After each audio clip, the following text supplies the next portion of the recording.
They illuminated the stage with harmonies that sent shivers down our spines, their voices merging in flawless harmony. However, beneath their viral successes and Grammy achievements, the members of Pentatonix endured quiet struggles that the world seldom observed. Fame arrived swiftly. However, so did the associated strain, suffering, and the subtle disintegration concealed behind their impeccably maintained facade. This is the concealed tragedy beneath the Pentatonix we believed we understood. They appeared to be invincible. 5 vocalists, no instrumental accompaniment, solely exceptional talent that revolutionized Acapella.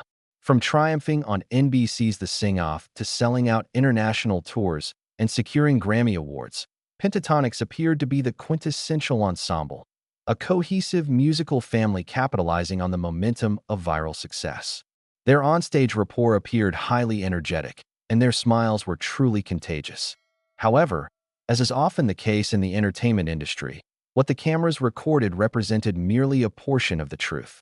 Behind the harmonies lay wounded, unspoken tensions, and private struggles that conflicted with the outward appearance of perfection. Members grappled with issues of personal identity, external expectations from supporters, mental health challenges, and the constant pressure to perform. And when founding member Avi Kaplan departed in 2017, it became evident that there was a more profound issue at play, something left unsaid. For numerous admirers, his departure appeared as a rupture in the fabric of the group. But what prompted him to abandon such a successful venture? Why did a team so closely knit abruptly appear estranged? Subsequently, subtle adjustments ensued. Emerging members are altering the prevailing dynamics, accompanied by discreet rumors. Although the group persisted in creating music and delivering sold-out performances, dedicated admirers observed a shift. The flames slightly diminished. The fractures became apparent if only you observed carefully enough. However, the true tragedy was not solely related to the departure of a single individual. It pertained to how each individual, in their own manner, bore an unseen burden. The type of duress experienced when one's passion transforms into their source of income. When your creativity is required upon request. When your inner struggles remain unseen in the public eye, yet wrath quietly persists beneath the surface. And as we delve into the intricacies of their voyage, including the pain, sacrifices, and decisions made in private, one undeniable truth becomes apparent. The expense of harmony is not always perceptible within the music. So, what precisely transpired within Pentatonix behind the scenes? Why did Avi choose to depart? In what ways did fame challenge their friendships? And which incidents almost caused the group to disband entirely? Remain engaged, as the narrative is far from conclusion, and the reality is far more sorrowful than the melodies they perform. In a small Texas community, 3 high school friends were unaware that they were laying the groundwork for a musical phenomenon that would eventually transform the landscape of Acapella. Scott Hoying, Kirsten Maldonado, and Mitch Grassi were not merely classmates at Martin High School in Arlington. They were kindred spirits who discovered comfort and self-expression through the transformative power of music. Scott, possessing charisma and creativity, served as the cohesive force. Kirsten, the sole female in the trio, possessed a voice that gleamed with clarity and power. Mitch, strongly characterized by individuality and exceptional talent, exhibited a flair for the theatrical and the distinctive. The 3 frequently sang together in school corridors, classrooms, or any location capable of producing an echo. Their connection was immediate and extended beyond the realm of music. They were outliers in numerous respects, and the world did not always comprehend them. However, when they performed, the world paid attention. Their initial encounter with recognition occurred when they submitted a cover of Lady Gaga's Telephone for a regional radio contest. The award, an opportunity to meet the ensemble of Glee. They did not achieve victory, but the performance ignited a sense of inspiration.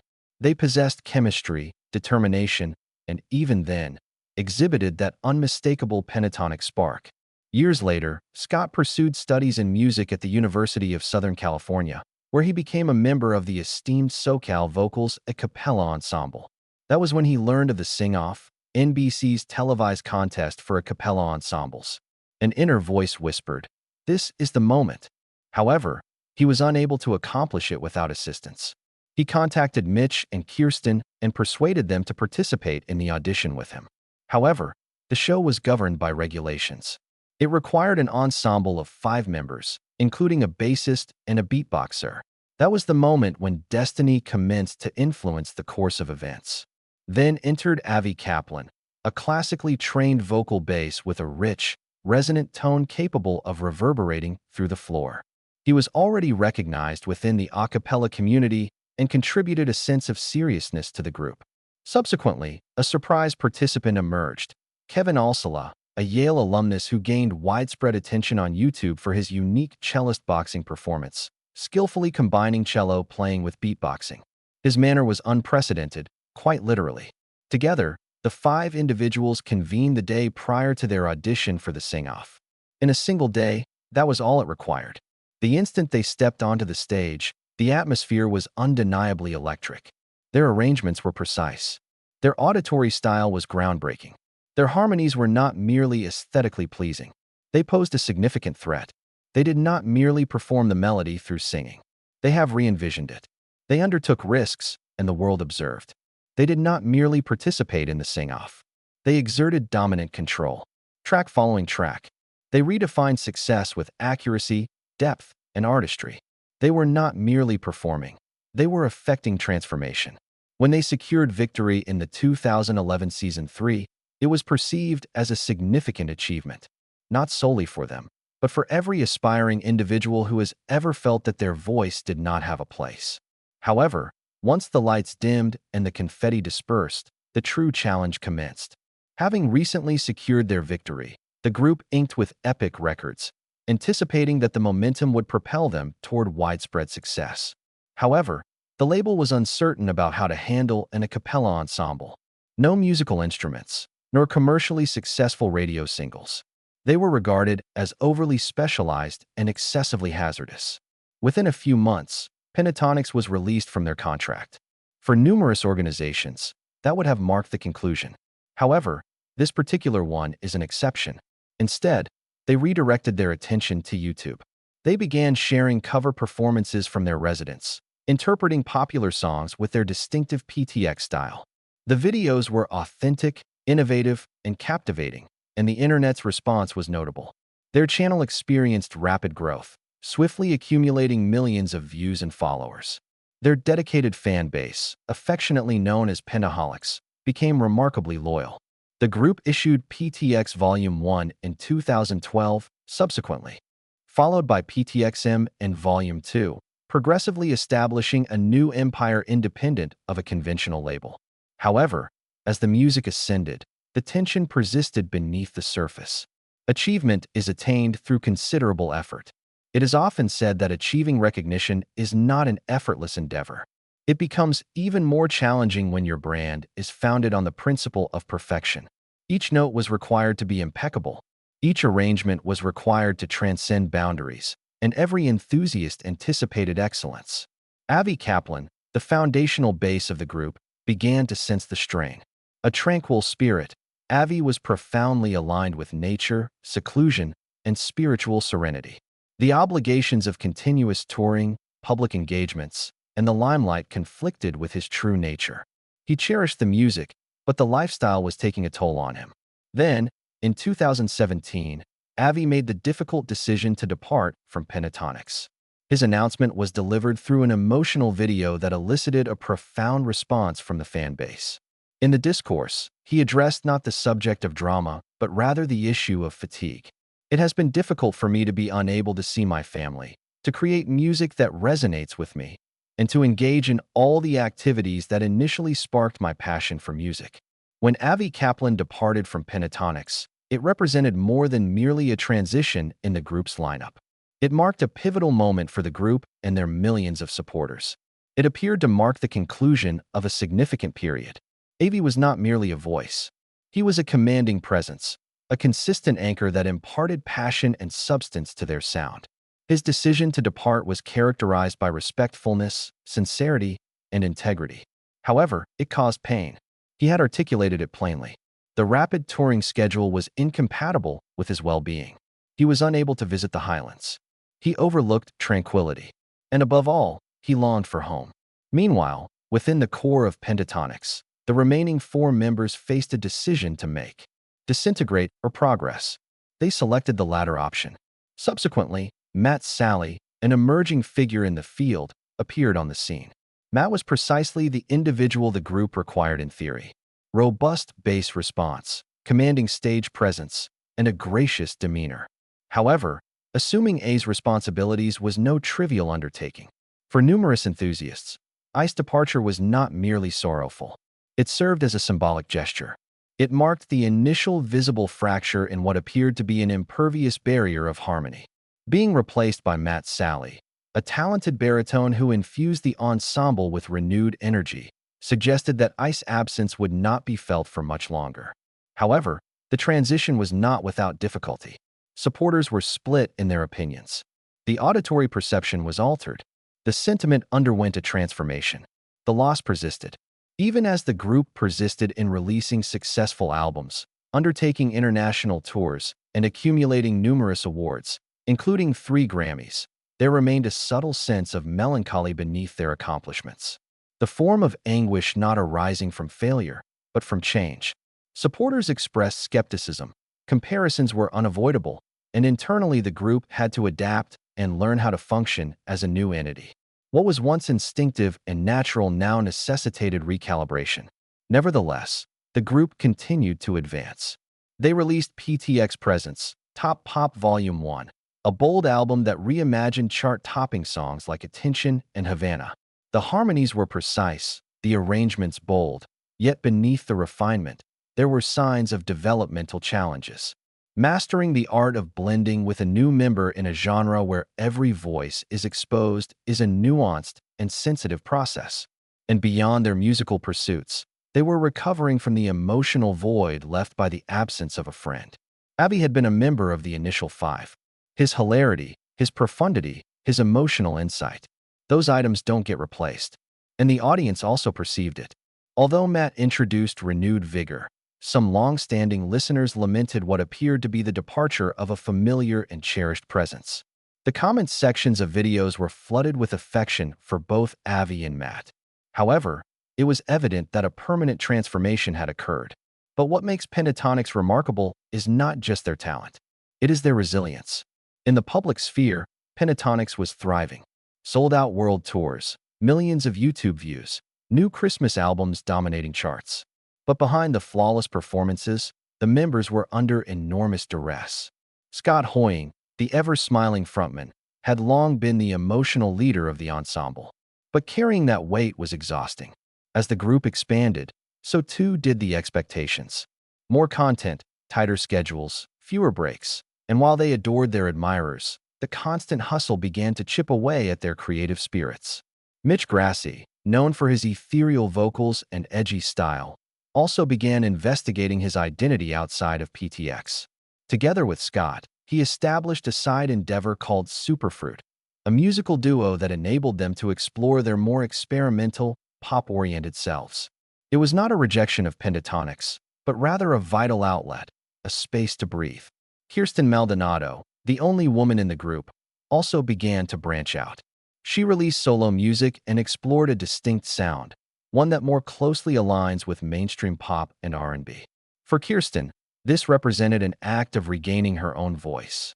Having been a member of an ensemble for an extended period often necessitated suppressing certain aspects of oneself to maintain the overall harmony.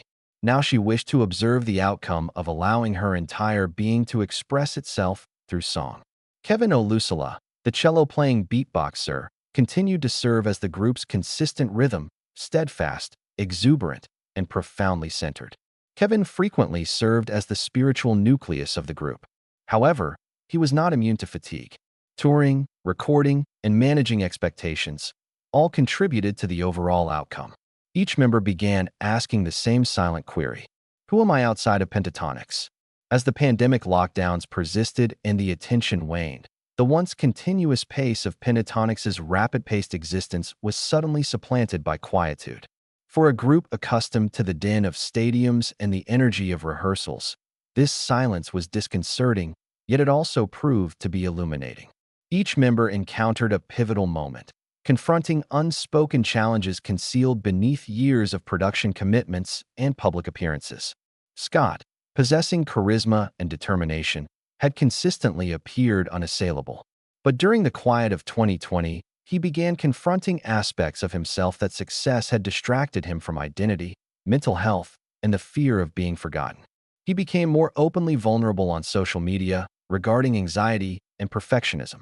In 2023, Scott entered into marriage with his long-standing companion, Mark Manio. The ceremony, refined and intimate, represented a significant milestone, not only in his personal life, but also as a symbol of love and visibility. Yet even in matters of love, Scott acknowledged in interviews that the burden of leading Pentatonix and the constant expectations to perform consistently often left him exhausted. His smile persisted, yet it concealed an emotional burden that took years to identify.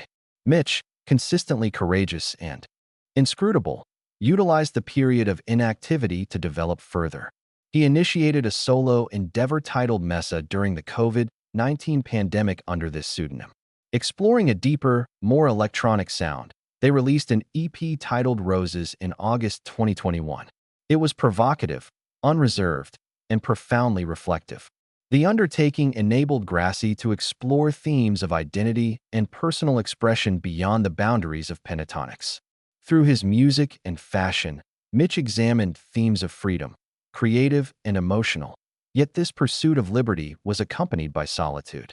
During interviews, he alluded to the challenges associated with vulnerability and the constant effort required to maintain composure in an industry that depends heavily on refinement.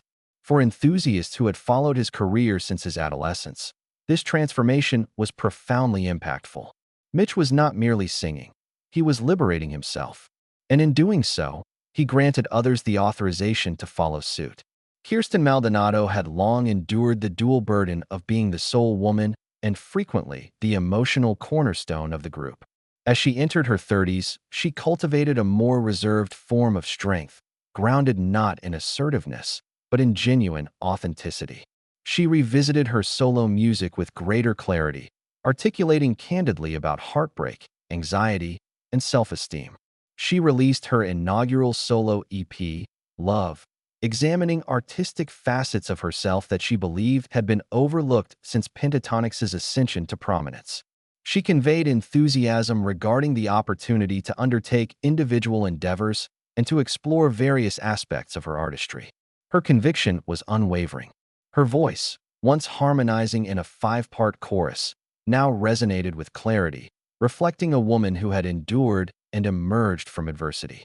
She also became increasingly outspoken regarding the challenges faced by women in a male-dominated industry.